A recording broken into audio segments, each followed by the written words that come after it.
Hello students, हम कर रहे थे आरबीएससी बोर्ड यानी कि राजस्थान बोर्ड की बिजनेस स्टडी।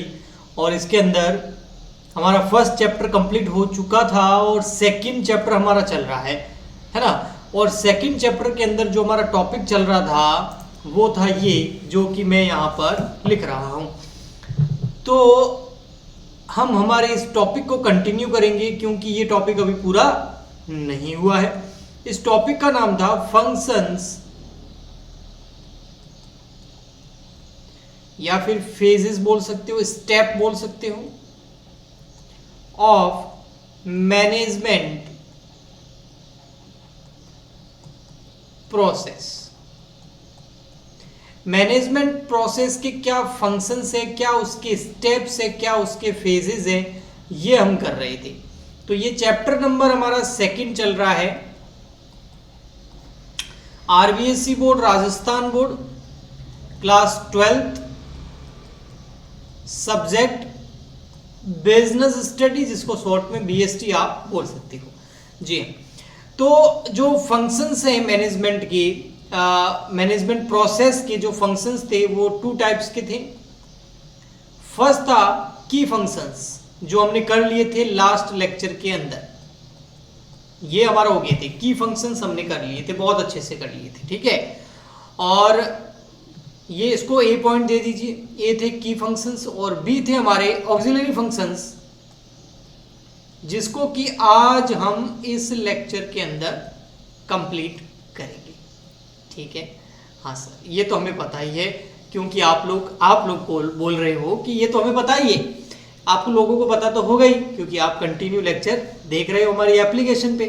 जी हाँ, तो की फंक्शंस जो थे वो कौन कौन से थे? तो इसके अंदर एक था सबसे पहला, हाँ जी, क्या था बेटा? प्लानिंग। बिल्कुल, बिना प्लानिंग के कोई भी काम नहीं हो सकता। नेक्स्ट था ऑर्गेनाइजेशन। थर्ड नंबर था हमारा, हाँ जी, डायरेक्शन। याद है मुगले आजम मूवियों के मूवीज जो थी, देवदास, मुगले आजम नहीं देवदास, कितनी बार बनी थी वो मूवी, है ना? 16 टाइम्स। लेकिन हर बार उसका रिजल्ट अलग था क्योंकि हर बार डायरेक्शन प्रोसेस अलग था। लेकिन वह मूवी एक ही नोवेल पे बेस्ड थी, है ना, देवदास नोवेल पे। तो वो डायरेक्शन के अंदर मैंने एग्जांपल दिया था, आपको याद आ गया होगा, कंट्रोल। उसके बाद कंट्रोल में क्या करते हैं, याद है? डेविएशन निकालते हैं स्टैंडर्ड और रिजल्ट के बीच में, और वो डेविएशन अगर फेवरेबल है तो प्रमोशन कर दो, खुश कर दो एम्प्लॉइज को, या फिर अगर वो एडवर्स है तो पेनल्टी लगाओ। फिर था कोऑर्डिनेशन, बहुत ज्यादा इंपॉर्टेंट।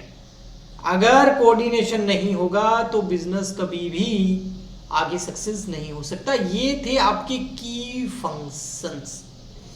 अगर आप ये की फंक्शंस, आप चाहते हैं कि ये की फंक्शंस जो है हम इस की फंक्शंस को कंप्लीट कर ले,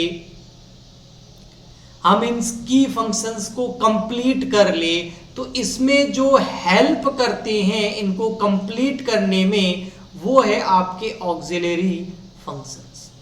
अगर आप चाहते हैं आपका प्लानिंग, ऑर्गेनाइजेशन, डायरेक्शन और कंट्रोल एंड कोऑर्डिनेशन, ये जो की फंक्शंस है ये कंप्लीट हो जाए, यानी ये की फंक्शंस आपके अच्छे से काम करे, तो उस की फंक्शंस को कंप्लीट करने में जो हेल्प करते हैं वो है ऑक्सिलरी फंक्शंस। आइए सर जानते हैं हम कि ये ऑक्सिलरी फंक्शंस कौन कौन से होते हैं जो आज की इस लेक्चर के अंदर जो है हम समझेंगे। First, decision making.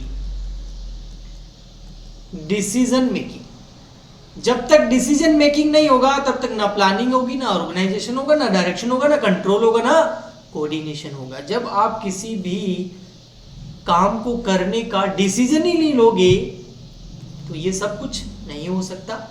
तो डिसीजन इन की फंक्शंस को पूरा करने में, कंप्लीट करने में हेल्प करता है, और डिसीजन मेकिंग एक ऑक्सिलरी फंक्शन है। नेक्स्ट है अपॉइंटमेंट्स। अगर आप अपॉइंट करोगे ही नहीं ना पीपल्स को, यानी कि जो दो तरह के रिसोर्सेज होते हैं, human resources and physical resources, अगर इन दोनों रिसोर्सेज को आप अपॉइंट ही नहीं करोगे, रिक्रूट ही नहीं करोगे, तो फिर प्लानिंग कौन करेगा, ऑर्गेनाइजेशन कौन करेगा, डायरेक्शन कौन करेगा, कंट्रोल का काम कौन करेगा, कोऑर्डिनेशन कौन करेगा? और planning, organisation, direction, control, coordination करोगे किस पे? सही बात है। थर्ड नंबर आता है आपका इनोवेशन। एक बिजनेस के अंदर इनोवेशन होना बहुत जरूरी है, वरना आपका बिजनेस रहेगा ही नहीं, तो ये फंक्शंस क्या काम की। फिर एक कम्युनिकेशन, बहुत इंपॉर्टेंट है। आपको अपने पूरे बिजनेस के इंटरनल और एक्सटर्नल इस तरीके से आपका कम्युनिकेशन सिस्टम होना चाहिए। आजकल तो टेक्नोलॉजी का बेस्ट यूज करके कम्युनिकेशन सिस्टम को बहुत अच्छे से इंप्रूव किया जा सकता है। और लास्ट में है रिप्रेजेंटेशन। आपका बिजनेस बहुत अच्छा है, लेकिन आप उस बिजनेस को रिप्रेजेंट ही नहीं कर पा रहे अच्छे से, तो वो ज्यादा ग्रोथ करेगा नहीं, है ना। तो ऑक्सिलरी फंक्शंस जो है वो भी 5 है और की फंक्शंस भी 5 है। ऑक्सिलरी फंक्शंस वो होते हैं जो की फंक्शंस को कंप्लीट करने में हेल्प करते हैं, और ये 5 है: decision making, appointment, innovation, communication और रिप्रेजेंटेशन। अब मैं आपको एक एक ऑक्सिलरी फंक्शंस को डिटेल में विथ एग्जांपल बताने वाला हूं। जी हाँ, सॉरी, आइए सबसे पहला है डिसीजन मेकिंग। और मैंने आपके लिए यहां पर एक बहुत ही बेहतरीन एक पिक्चर लाया हूं मैं आपके लिए, ये देख सकते हैं आप। डिसीजन मेकिंग समझ में आया? इससे आप अंदाजा लगा सकते हैं बेचारे इस इंसान की क्या हालत हुई मेरे भगवान। बताइए इस इंसान की क्या हालत हुई होगी जब इसे डिसीजन लेना है, कहां जाए, यहां जाए, यहां जाए, यहां जाए, यहां जाए, यहां जाए, यहां जाए, इतने सारे रास्ते। रास्ते मीन्स यहां पर है इतने सारे ऑप्शंस। ओह वाओ, ये देखिए option number 1, option number 2, option number 3, option number 4, option number 5, हाँ सर, ऑप्शन नंबर 6, और भी ऑप्शंस हो सकते हैं, यहां तो पिक्चर में थे। बट इसे चूज करना है इनमें से, इसे चूज करना है इनमें से कोई वन ऑप्शन। और वन ऑप्शन कौन सा चूज करना है? जो होना चाहिए बेस्ट, ऑप्टिमम। ऑप्टिमम समझते हो, वर्ड होता है ऑप्टिमम, है ना, जो सबसे बेस्टेस्ट हो, ऑप्टिमम ऑप्शन चूज करना है। तो ये है ना डिसीजन, कितना मुश्किल काम है। इतने सारे ऑप्शंस होते हैं, उनमें से किसी एक ऑप्शन को चूज करना होता है, ये होता है डिसीजन मेकिंग। और जो आपने ऑप्शन चूज किया है, या तो वो आर लगाएगा या पार लगाएगा, या आपको डुबा देगा या नैया पार लगा देगा। तो अब आपको वो इस तरीके से ऑप्शन चूज करना है अपने एक्सपीरियंस, नॉलेज, एक्सपर्ट की हेल्प लेकर, कि आपका बिजनेस ग्रो करे। तो ये था डिसीजन मेकिंग। आपको समझ आ गया होगा। आप एक बार बुक से रीडिंग लगाइएगा, बस एक बार रीडिंग लगा दीजिएगा, लर्न कर दीजिएगा, एक बार पढ़ लीजिएगा ओनली, आपको समझ आ जाएगा। नेक्स्ट चलते हैं अपना डिसीजन मेकिंग के बाद में। हाँ जी भाई, हमने डिसीजन मेकिंग कर लिया, लगाओ राइट। अपॉइंटमेंट्स, ये देखो भाई, ये भी कोई आसान काम थोड़ी है। अपॉइंटमेंट भाई, अपॉइंटमेंट करना, रिक्रूटमेंट करना, भाई जिन दो चीजों को अपॉइंट किया जाता है एक बिजनेस के अंदर। वैसे बिजनेस के अंदर रिसोर्सेज जो होते हैं वो दो टाइप के होते हैं। एक तो होते हैं फिजिकल रिसोर्सेज, और एक होते हैं आपके ह्यूमन रिसोर्सेज, जिसको शॉर्ट में एचआर भी बोलते हैं। एचआर डिपार्टमेंट होता है ना बिजनेस के अंदर, ह्यूमन रिसोर्सेज, ठीक है। तो आपके जो फिजिकल रिसोर्सेज होते हैं, जैसे कि लैंड, बिल्डिंग, मशीन, ये सब क्या होते हैं? Physical resources. ठीक है, और एक होते हैं आपके ह्यूमन रिसोर्स, यानी कि आपके एम्प्लॉइज, वर्कर्स, है ना, और कौन होते हैं? मैनेजर्स। तो ये जो आपके ह्यूमन रिसोर्सेज होते हैं, हाँ सर होते हैं, इन ह्यूमन रिसोर्सेज को अपॉइंट करने से, जिस दिन अपॉइंटमेंट इनका कर रहे हैं, इनको अपॉइंट कर रहे हैं, वहां से लगाकर जब तक ये रिटायर ना हो जाए तब तक के सारे रूल्स एंड स्टेप्स अपॉइंटमेंट के अंदर आपको डिसाइड करनी है। तो अपॉइंटमेंट जो होता है वो physical resources and human resources का होता है। Physical resources land, building, machine, human resources employees, workers, manager, इनको अपॉइंटमेंट, इनका अपॉइंट करने से लेकर जो ये एम्प्लॉयज होते हैं, एचआर डिपार्टमेंट जो होता है वो ह्यूमन रिसोर्सेज को यानी कि एम्प्लॉयज को, वर्कर को और मैनेजर्स वगैरह को अपॉइंट करने से लेकर जब तक वो रिटायर नहीं होंगे या जब तक उनको हम हटाएंगे नहीं, तब तक के सारे रूल्स एंड रेगुलेशन आपको अपॉइंटमेंट के अंदर डिसाइड करने होते हैं और उनको लिखना होता है। आ गया समझ में? हाँ जी। तो ये हो गया आपका, हाँ सर हमारा क्या, अपॉइंटमेंट वाला पॉइंट ऑक्सिलरी फंक्शंस का। थर्ड नंबर है आपका इनोवेशन। चलिए भाई, इनोवेशन के लिए सर ने हमारे लिए क्या पिक्चर लाए हैं, ये देखिए बेटा, ये लाए हैं आपके लिए हम, बहुत ही बेहतरीन पिक्चर है इनोवेशन के लिए। किसी भी बिजनेस के अंदर आपका एक डिपार्टमेंट होना चाहिए जिसका नाम होता है R&D। R&D मतलब रिसर्च एंड डेवलपमेंट। ठीक है, तो रिसर्च और डेवलपमेंट बहुत जरूरी है। क्यों? देखो, इनोवेशन करोगे, ये देखो इधर आपको कितना अच्छे से डायग्राम में बताया गया। इनोवेशन करोगे, कोई नॉलेज है, उस नॉलेज से क्या होता है? इनोवेशन। नॉलेज से क्या होता है? इनोवेशन। बेटा देखो इधर मैं यहाँ राइट लगा रहा हूँ, ये देखो है ना, एरो इधर कर रहा हूँ, ये नॉलेज है, नॉलेज से इनोवेशन होता है।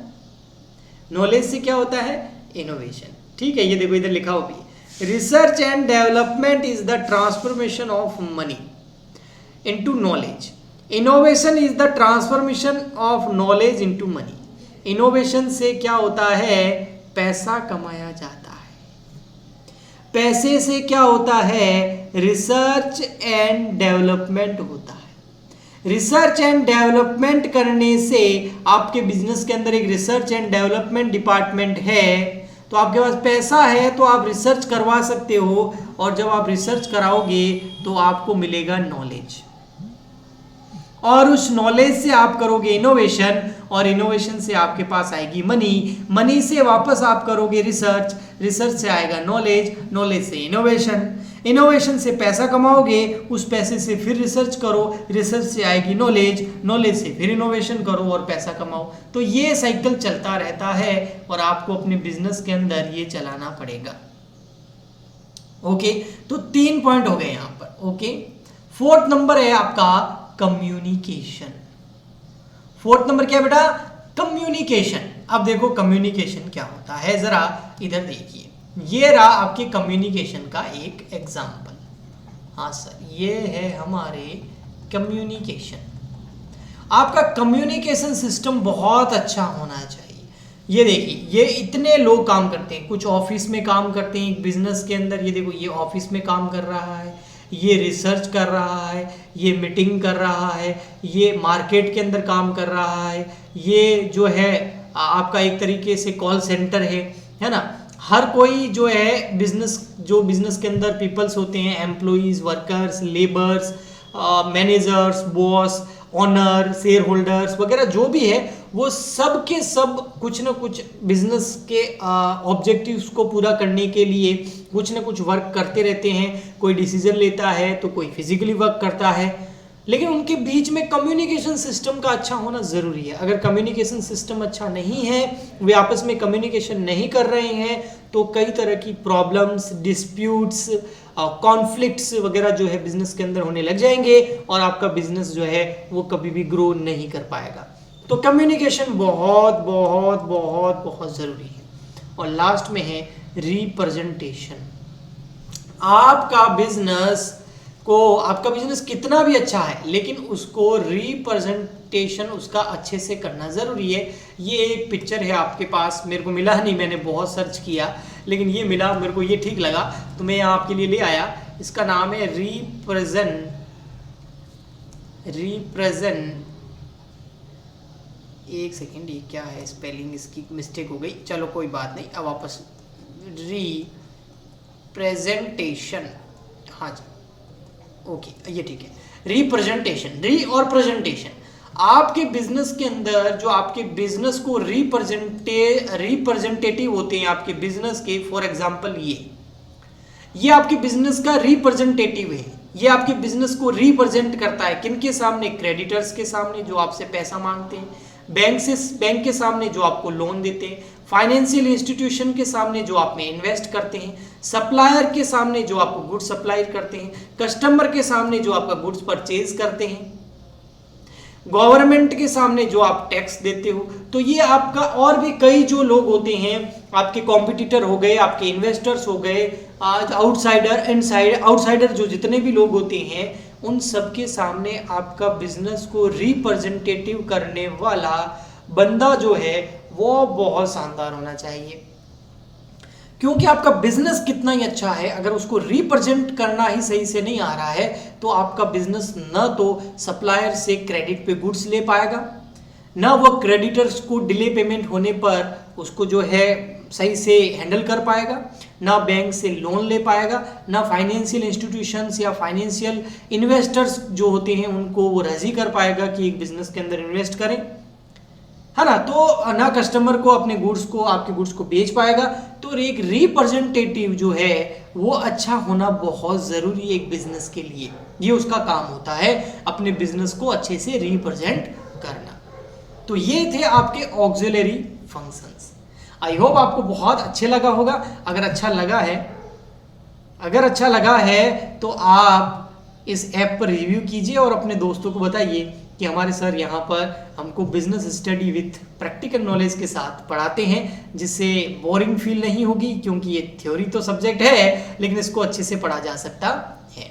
इसके अलावा अगर आप ये वीडियो YouTube पे देख रहे हैं तो आप हमारा एप्लीकेशन डाउनलोड कर लीजिए, और एप्लीकेशन के अंदर आपको एक सेक्शन मिलेगा स्टोर के अंदर आप इस कोर्स को बाय कर सकते हैं बहुत ही कम फी के अंदर। ओके, चलिए एप्लीकेशन पे आ जाइए फटाफट, वहीं पर मिलते हैं नेक्स्ट लेक्चर के अंदर। तब तक के लिए goodbye and thank you.